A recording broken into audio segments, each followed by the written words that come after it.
In 1976, the Army gave him a full pardon, and in 1991, in 96, he was given an honorable discharge, and in 1991, Bill Clinton gave him a full pardon. And that was just a brief synopsis of Trooper Lieutenant Henry Flipper. I'm going to bring Trooper Willie Edley forward right now, and he's going to talk to you a little bit about the cavalry's equipment and materials.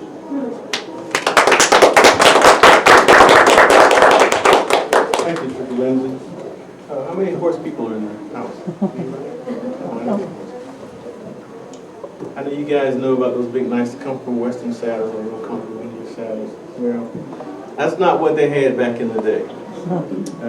This is the McClellan saddle, designed specifically for the cavalry. Light saddle, contour with the missing spot here, great for the horse. Not user-friendly at all. I have a tremendous amount of respect for the Buffalo soldiers who spent 12 to 15 hours in this saddle. I just don't know how they might have done that. In any case, this is the saddle they use. Horses, generally when a trooper got assigned to a unit, he received the horse in a couple of ways. Sometimes he got a horse that was already broken but had some training that was done by some government contractor. In other cases, there were just horses who were unbroken, untrained, and he was given a horse and he had to do the do from the very beginning. And I'm sure some of you have seen some of the rodeo, how they used to break horses or some of the cowboy pictures and stuff. Of course, we don't break horses that way anymore. I have a mount. This is actually my saddle. I ride this thing in parades and other activities. I wanted to bring Gent. I couldn't figure out how to get him upstairs and keep him without making a mess up here.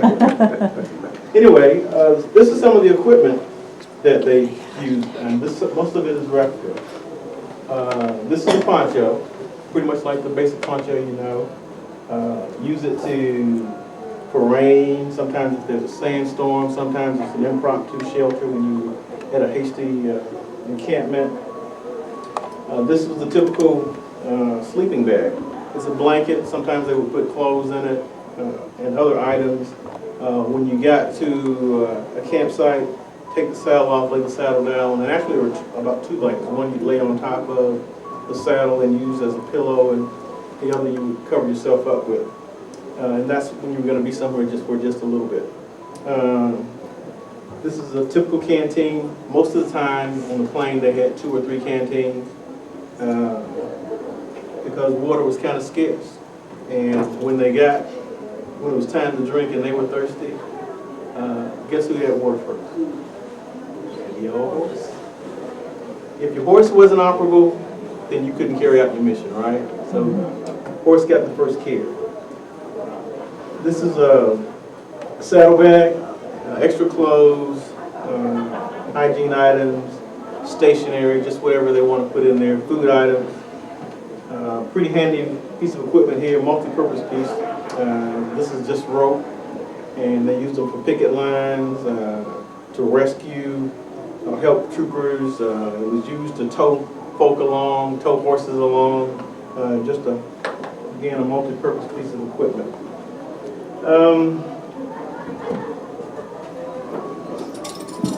This is a replica of the halter that they use, all leather, and this is the headstock. And if you notice, it has the U.S.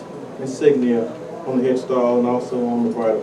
And I know that's kind of dirty. I should be embarrassed to show this to you, but this is a working piece of equipment. We use this all the time. In fact, we just finished a parade this past Saturday in Mount Airy.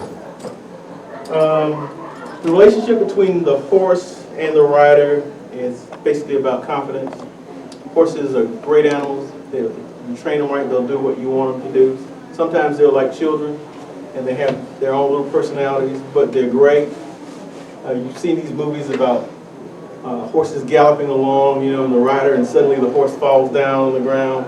Well, obviously the horse doesn't fall, he's not shot. That horse is just a well-trained horse. I mean, can you imagine the confidence in that rider to be running at a gallop and to fall down? I sent my fellow troopers a film strip, I guess last week or week before last. This young lady in Texas whose father died, but he gave her the option to just try a lot of things, different things with her horse. She got her horse do an entire routine without a bridle, without a halter, without a saddle. They just simply did all kinds of feats, including a full gallop to a halting stop with no halter, no saddle, no anything. If you haven't seen this, it is a really amazing piece. It just shows you how smart horses are and what they would do for you if they have the confidence in the rider. Another piece of equipment I want to share with you, Sharp's carbine, specifically designed for the cavalry. Why so? Lighter. If you had to use this musket here on horseback, it's going to be pretty tough, right? Anyway, Sharp's carbine was much smaller, much easier to handle, and you could fire from a mount. Just a whole lot of things, just a much better piece of equipment for the cavalry. In addition to being lighter and real durable piece of equipment, it also served another important task. You know, you get tired of eating jerky and canned items and stuff, so this is a fresh rabbit, a fresh bird, buffalo, prairie deer, just fresh food. That's another real important function for this weapon. Another thing, if you're riding a horse and you know sometimes you're riding at a fast pace, sometimes not so, maybe sometimes somebody's chasing you or you're chasing somebody else. If the horse missteps and you lose this weapon, kind of had a bad day. It's going to be pretty hard to go back and retrieve it if you're chasing or being chased. This is a carbine sling. Pretty obvious what it is, right? Yeah. What is it for? Come on, look at it. You don't know. Nobody knows. This carbine sling is to ensure that the cavalryman never loses his weapon. Just take it, hook it here. So if you lose handle of the weapon, you still got it to fight another day. I know you knew that, didn't you? Yes. Anyway, that's all I have to share today. I wish we had more time. I would encourage you to go to the internet. There's all kinds of stuff about Buffalo Soldiers. Our website is www.ncbuffalosoldiers.org. There are a lot of other links that you can go to. This is the greatest untold military story in this country. Lincoln.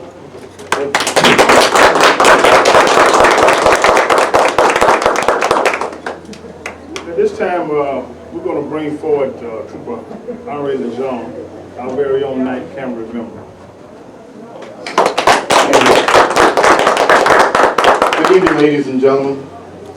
66 years ago, just graduated from high school, World War II was on, the United States was in a deep depression, there were no jobs, especially for blacks, and I had no money to go to school, to go to college, and the draft was on, so I volunteered for the United States Regular Army. And with that, when you volunteer, you're able to pick your own branch of service. I knew about the 9th Cavalry, the 10th Cavalry, the Buffalo Soldiers, and that's what I volunteered for.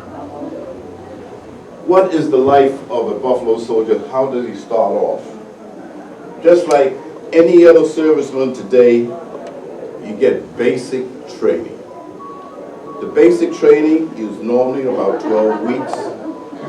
And the purpose of basic training is to teach you how to protect yourself, protect the possessions of the United States, and to kill your adversary, your enemy. Because if you didn't learn how to kill your enemy, he would kill you. Back in my day, you learn how to survive with bullets, which came from the carbine, rifle or revolver, the bayonet on the end of a rifle, be used for hand-to-hand combat, and your dukes. We call it the 3 B's: bullets, bayonets, bare fists. The life of a Buffalo Soldier starts early in the morning. Get up at 4 o'clock. The first thing you do is take care of your horse. go down to the stables and you feed them. And then when you finish that, you come back, then you take your shower, and then you go to breakfast and eat. Horse comes first. And you had to do that because that's your transportation. That was your mode of transportation. We learned how to, one of the early things we did was to learn the Articles of War. Have you ever heard about the Articles of War? There are 100 of them.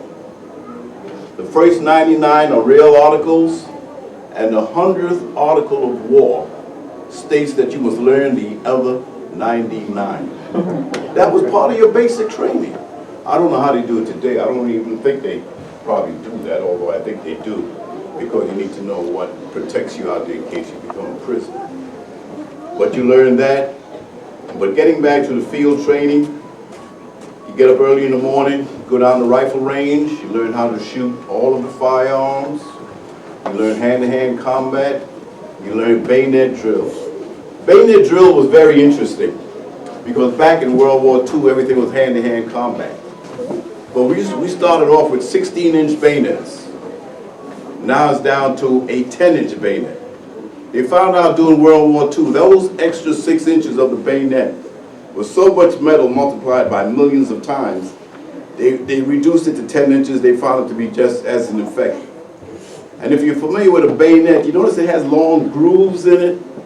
Have you ever looked at a bayonet and see the grooves in a bayonet? It's just not a straight knife.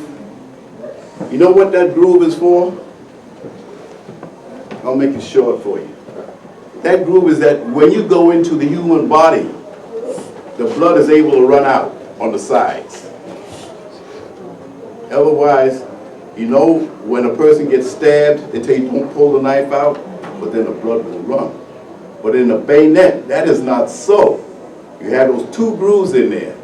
So when you go into the human body, the blood runs out. Very interesting. When bayonet training on the rifle range, you started at sunrise to sunset. And you stayed on that range until you qualified as an expert. Unless you had a bad eye or something like that. Most of us, we qualified like that. And that's what it was about. To be able to shoot all of the various,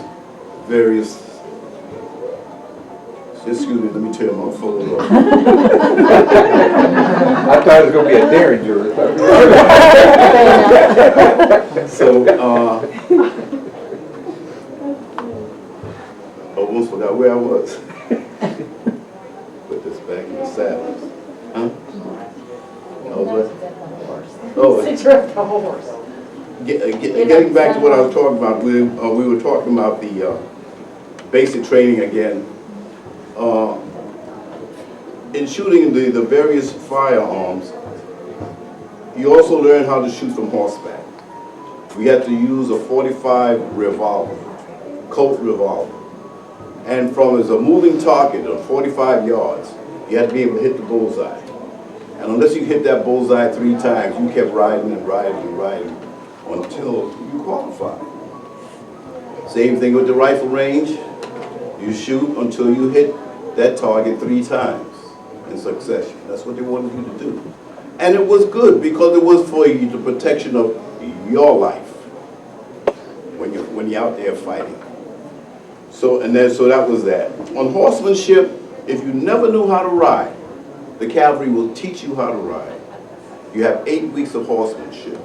When you finish, when you graduate, they give you spurs. These are my spurs, 1960 or 1943, when I finished my course. I saved these because I don't ride. You see them walking around with their boots. I retired my boots and I retired my spurs. My legs are bad. I just can't wear boots anymore like I used to.